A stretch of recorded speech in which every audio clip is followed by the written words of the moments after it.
Alright, so we've got one more tweak to make before our dashboard is fully ready, because it looks like our linked pictures aren't working here.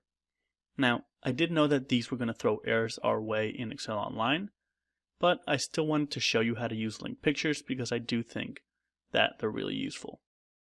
But it looks like for this situation we are going to need to find another way. So the first thing that I'm going to do is go back to my Review tab and unprotect this sheet. And I'm also going to unhide the Data Prep tab for now. Let's go back to our dashboard and let's add a text box to replace these linked pictures. And I'm just going to copy the link from this one and paste it here. And now let's just apply some formatting here. Make it bigger.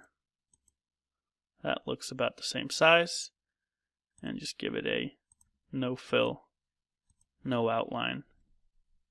Make it a little bit smaller and bring it in here. So that looks pretty good. Now let's just Control Shift and apply it here as well. So month over month was E6. And it looks like year over year is E5. So let's replace this with a 5 and reapply the formatting.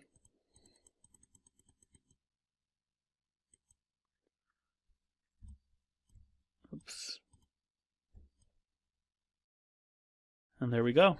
Now let's send both of these to the back and delete our linked pictures. So now what we need to do is find another way to show growth or decline. And to do that, I'm actually going to take advantage of these cells behind my text boxes here. So let me select this one. And what I'm going to do is actually merge these two together. So I'm going to go to Merge and Center. Now I don't usually like doing that, but I think it may just work in this scenario. And I'm going to write an if function that asks if this month over month value here is greater than 0, then I want to return an upwards arrow.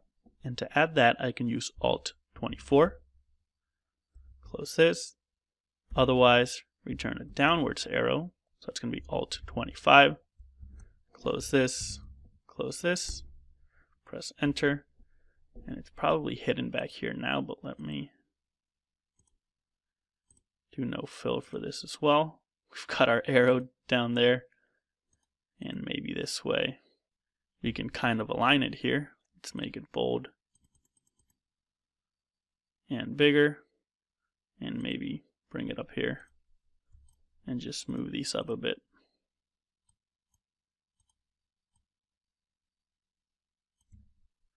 So that doesn't seem bad. Let's try the same thing over here. Let's merge these, align it to the top, and write our if function. So if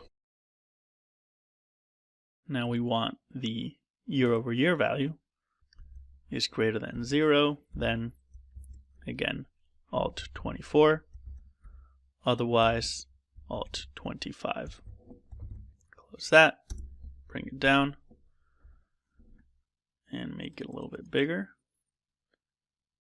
Make it bold, and now maybe we can just move this to the right a bit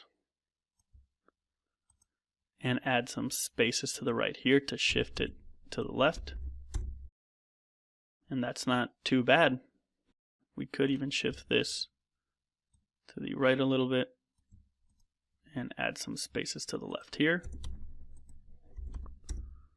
And that's looking much better.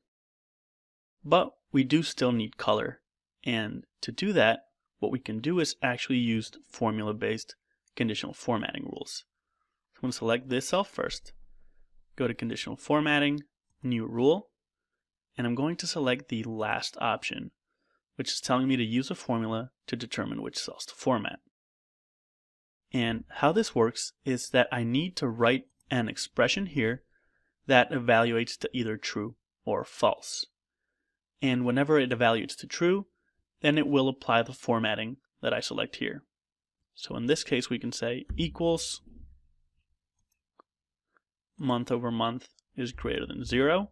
So whenever this is true, whenever the month over month value in this cell is greater than 0, then the formatting I want to apply is a green color. Press OK. Press OK. You'll see it didn't apply it because it's less than 0 now. But now let's add a new rule. Again, use a formula. And now equals when this is less than 0. Now I want to format it with red. Press OK. And there we go. Now let's just do the same thing here. So new rule, formula based. Now here, whenever it's equal to the year over year is greater than 0, we want it to be green. Okay, you'll see it applied it now. And let's just add the -1 as well. So equals whenever year over year is less than 0, then we want the color to be red. Press OK. Let's check our other regions. So New York is exactly the same, and Chicago is exactly the same as well. But now let's save this really quick and jump back into our online dashboard. Let me bring this in here. You'll see that now we can see these metrics. And let's add the data for September now. Copy it.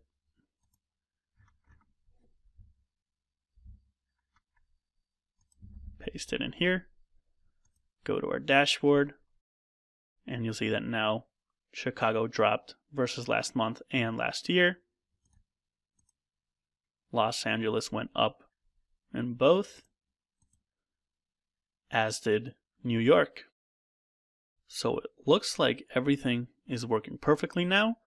We've built an effective KPI dashboard for the COO and for the regional sales managers that allows them to filter by each region and then provides a thorough understanding of the revenue trends and the performance of the region to enable them to make decisions in their operation. So great work.